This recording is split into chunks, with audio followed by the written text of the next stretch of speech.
Welcome to Sports Bios, where we delve into the fascinating lives of athletic legends, and today we're going to embark on a captivating journey through the life of Bobby Riggs, a name that resonates with both triumph and controversy in the world of tennis.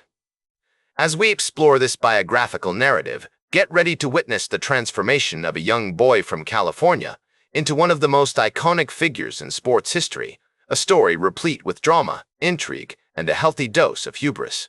Born on February 16, 1918, in Los Angeles, California, Robert Larimore Riggs was destined for greatness, though his early life was far from ordinary.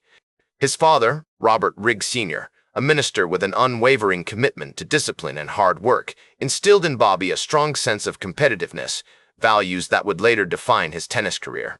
The family's modest means and frequent relocations due to his father's pastoral duties meant that Bobby had to adapt quickly to new environments, a skill that served him well both on and off the court.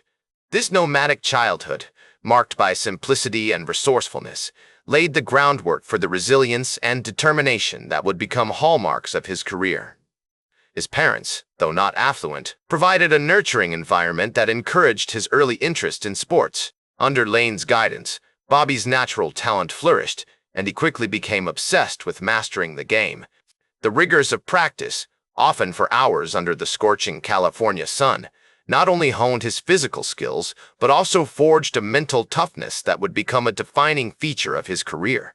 The historical context of Bobby's early years was significant, an era marked by the Great Depression and the gradual democratization of tennis. The late 1920s and early 1930s saw tennis evolving from an elite sport to one that was more accessible to the general public. This shift, coupled with the rise of American tennis stars like Bill Tilden, created an environment where a young player like Bobby could dream big. The Great Depression also played a profound role in shaping Bobby's character. The scarcity of resources and the need for self-reliance taught him to be frugal and determined, traits that would serve him well throughout his life. As Bobby entered his teenage years, his dedication to tennis only intensified. He attended Los Angeles' Franklin High School, where he excelled academically and athletically, particularly in tennis, winning numerous junior tournaments. His success on the court earned him a scholarship to the University of Southern California, USC, but Bobby's focus was already fixed on professional tennis. The early influences in Bobby's life were multifaceted. His family provided a foundation of moral support and discipline, while his coaches, starting with Charlie Lane, refined his technical skills and strategic thinking on the court. The socio-economic landscape of his youth, marked by hardship and resilience during the Depression era, instilled in him a grittiness that would define his approach to competition. In many ways, Bobby's story is a quintessential American tale of self-reliance and determination. His journey from humble beginnings to international tennis stardom is a testament to the power of hard work and perseverance.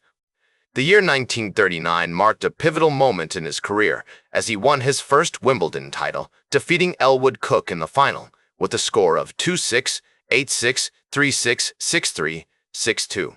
This triumph not only catapulted him to international fame, but also cemented his position among the world's top tennis players. The All England Lawn Tennis Club, with its storied history and manicured grass courts, had borne witness to many a legendary match. But Riggs's victory would prove to be a watershed moment in his career, one that would forever alter the trajectory of his life. Riggs's success at Wimbledon was no fluke. It was the culmination of years of dedicated practice and a testament to his unwavering commitment to improving his craft. His playing style, characterized by aggressive serve and volley tactics, had evolved significantly under the guidance of his coaches, particularly Bill Tilden, who had become a mentor and close friend. The influence of Tilden, one of the greatest players of all time, was palpable in Riggs's game as he began to incorporate more strategic elements into his play. As Riggs himself would later reflect, Tilden taught me that tennis is not just about hitting winners, but about outmaneuvering your opponent, about playing the percentages and wearing them down. This nuanced understanding of the game would serve Riggs well in the years to come. As he navigated the complexities of professional tennis, The onset of World War II would soon disrupt the tennis world, leading to the cancellation of many tournaments, including Wimbledon, from 1940 to 1945. However, this hiatus did not deter Riggs, who continued to hone his skills and compete in exhibition matches whenever possible. His dedication during this period paid off, as he emerged stronger than ever when professional tennis resumed after the war. In fact, Riggs's experiences during the war years would prove to be a crucible of sorts, testing his resolve and forcing him to confront the realities of a world in turmoil.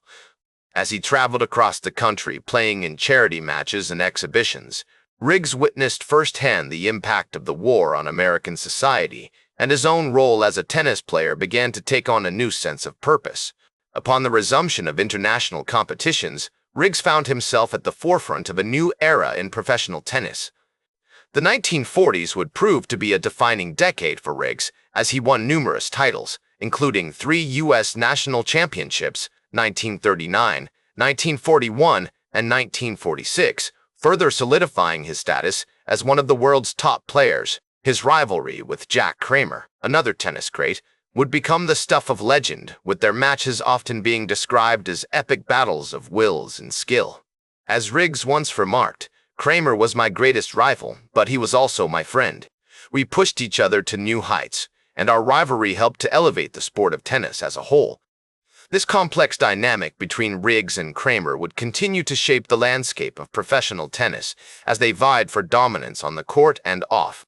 One of the most notable aspects of Riggs's career during this period was his involvement in the development of professional tennis. Alongside Kramer, he played a pivotal role in the formation of the Professional Tennis Players Association, an organization aimed at promoting and governing professional tennis. This endeavor not only reflected Riggs's commitment to the sport, but also highlighted his vision for its future, where professionals could compete at the highest level without the restrictive amateur rules that had long governed the game. As Riggs would later recall, "We wanted to create a system that would allow players to make a living from their sport, while also promoting the growth of tennis worldwide. This pioneering spirit would have far-reaching consequences, paving the way for future generations of tennis players and shaping the sport into what it is today."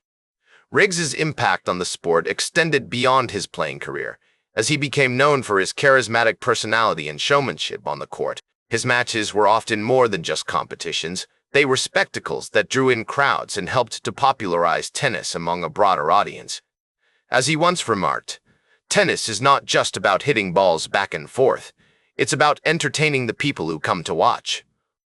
This philosophy was evident in his playing style, which combined athleticism with flair, making him a fan favorite wherever he competed. Riggs's ability to connect with the crowd, to transcend the sport itself and become a cultural phenomenon, would prove to be a hallmark of his career, one that would inspire countless others to follow in his footsteps. The relationship between Riggs and his contemporaries was complex and multifaceted.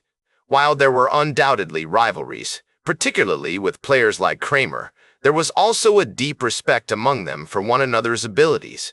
This camaraderie was fostered through countless hours of practice, travel, and competition together, forging bonds that transcended the tennis court. As Riggs navigated the highs and lows of his career, these relationships would play a significant role in shaping his experiences and perceptions of the sport. In fact, the friendships he formed during this period would prove to be some of the most enduring of his life, a testament to the power of shared experience and mutual respect. The inimitable Bobby Riggs, a man whose life was an odyssey of triumph, controversy, and unwavering passion for the sport he loved. As we delve into the later years of his remarkable journey, we find ourselves witness to a series of high-profile matches that would cement his status as a tennis legend and pioneer. The Battle of the Sexes against Billie Jean King in 1973 stands out as a watershed moment, a clash of titans that would captivate the world and leave an indelible mark on the sport.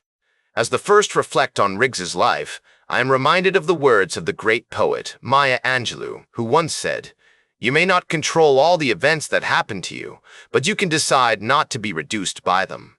Riggs, with his unyielding spirit and determination, embodied this philosophy. Refusing to be defined by his setbacks or limitations, His was a life of unapologetic ambition, of pushing boundaries and challenging the status quo. The battle of the sexes itself was a masterclass in psychological warfare, with Riggs, at 55 years old, facing off against the 29-year-old king. The match was as much about pride and principle as it was about tennis, with Riggs's chauvinistic claims that a man could beat any woman sparking outrage and debate. And yet, despite his ultimate defeat, Riggs emerged from the encounter with his reputation intact, even enhanced by his willingness to take on the challenge. His confidence, bordering on arrogance, was both a blessing and a curse, driving him to push himself to unprecedented heights while also courting controversy and criticism. It is a delicate balance, one that few athletes have managed to navigate with such aplomb. Riggs's later years were marked by a series of accolades and recognition for his contributions to the sport. His induction into the International Tennis Hall of Fame in 1967 was a testament to his enduring legacy, while the ITF's Philippe Chatrier Award in 1994 served as a poignant reminder of his tireless efforts to promote tennis and make it more accessible to people around the world. As the first look back on Riggs's life, I am struck by the power of his personality, a force that continues to inspire and fascinate us to this day. His was a life of grandeur, of sweeping gestures and bold declarations, a true original who lived life on his own terms and never backed down from a challenge. The words of Jack Kramer, a contemporary and friend, still resonate. He was a true original, a man who lived life on his own terms and never backed down from a challenge. And yet, as we celebrate Riggs's achievements, we must also acknowledge the complexities and contradictions that defined his life. His legacy is not without its controversies, its moments of triumph and tragedy, intertwined like the threads of a rich tapestry. It is this nuanced, multifaceted portrait that I aim to capture, one that does justice to the full richness and depth of Riggs' remarkable journey. As we approach the end of our narrative, I am reminded of the words of the great sports writer, A.J. Liebling, who once said, "The primary purpose of a sporting event is to provide a pretext for conversation." Bobby Riggs's life, with all its triumphs and controversies, has provided us with a veritable feast of conversation, a rich and endless tapestry of stories, anecdotes, and insights that continue to captivate and inspire us. Bobby Riggs may be gone, but his impact on the world of tennis will never be forgotten, a testament to the power of sports to transcend borders, bring people together, and create lasting memories. That's all for today's Sports Bios. Remember to like, share, and subscribe. And until next time, I'm Howard Closewell reminding you to keep shooting for your goals.